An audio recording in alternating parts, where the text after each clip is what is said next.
বাংলাদেশ জামায়াতে ইসলাম এর মহাসমাবেশ নিয়ে একটি মন্তব্য প্রতিবেদন। NA71 TV. বাংলাদেশ জামায়াতে ইসলাম গত 19 জুলাই শনিবার ঢাকা সরোয়ার্দী উদ্যানে মহাসমাবেশে দেশের বিভিন্ন জেলা উপজেলা থেকে লক্ষ লক্ষ নেতাকর্মী সমর্থক নিজ নিজ খাবার ও খরচ নিয়ে সমাবেশে যোগ দিয়েছে। সাংবাদিকদের প্রশ্নে এমনটা জানিয়েছে নেতাকর্মীরা। অপরদিকে বাংলাদেশের বৃহত্তর দল আওয়ামী লীগ বিএনপির সমাবেশে লক্ষ লক্ষ নেতাকর্মী সমর্থক সমবেত করতে হলে কোটি কোটি টাকার বিরিয়ানি গাড়ি ভাড়া দিয়ে সমবেত করতে হয়। কোনো ক্ষেত্রে রোজ দিয়ে সমাবেশে আনতে হবে। প্রতিবেদনটি নিয়ে কমেন্টে মন্তব্য করুন। কি ব্যাগে কি চাচা? ব্যাগে গামছা আছে, খাতা আছে, খাবার আছে। কি খাবার নিয়ে আসছেন? ওই খিচুড়ি আছে আর রুটি আছে আর পানি আছে। সমাবেশে আসছেন, সমাবেশ থেকে কি বিরিয়ানির প্যাকেট দেবে না? না না, আমি তো বিরিয়ানি প্যাকেট আসি না, আমি তো পাথরঘাটা বরগুড়া পাথরঘাটা থেকে আসছি। খাবার দেবে নিয়ে আসছেন আপনি, সমাবেশে আসছেন, বিরিয়ানির প্যাকেট দেবে না? কি খাবার নিয়ে আসছেন? আর রুটি বানিয়ে নিয়ে আসছি বাড়ির দিয়া। বাড়ি থেকে রুটি ভালো আছে এখনো? ইনশাল্লাহ এখনো ভালো আছে। আমার তো আরো 2 দিন ভালো থাকবে। আমি ওই খেজুর পিঠা দিয়া সুন্দর করে আপনার এই রবা খেজুর পিঠা ওই দিয়ে আঠা দিয়ে মাইকা সুন্দর করে আমি নিজে তৈরি করি নিজে আনছি। 4 দিন থাকবে। কি খাওয়া দাওয়া করলেন? পাউরুটি খাইছি, শুকনো রুটি খাইছি, রুটির ডিম খাইছি, আলু ভাজি খাইছি। কই পাইছেন? দেশে এখান থেকে? না, এখান থেকে দেই না, আমরা বাড়ির থেকে আনছি।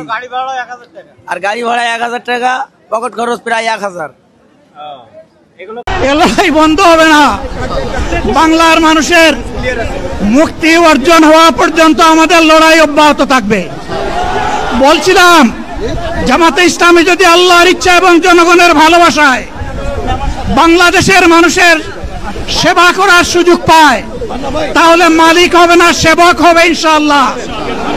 আজ আমি ঘোষণা দিচ্ছি, লক্ষ জনতাকে সাথে নিয়ে বাংলাদেশ জামাতে ইসলামী থেকে যারা আগামীতে সংসদ সদস্য হিসাবে নির্বাচিত হবেন, আরে আপনারা কথা বন্ধ করেন, আপনারা কথা বন্ধ করেন, সবাই বসে পড়েন, সবাই বসেন, কেউ দাঁড়াবেন না, সবাই বসেন।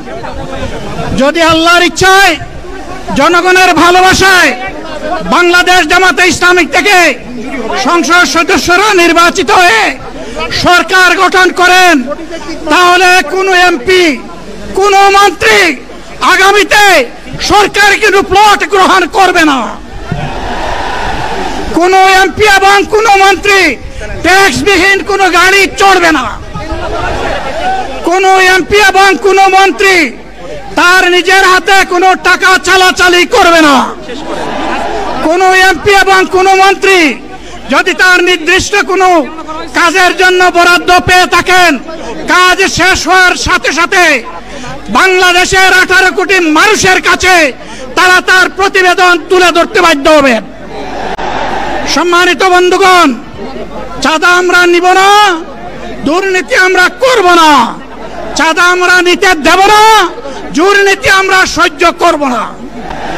এই বাংলাদেশটাই আমরা দেখতে চাই।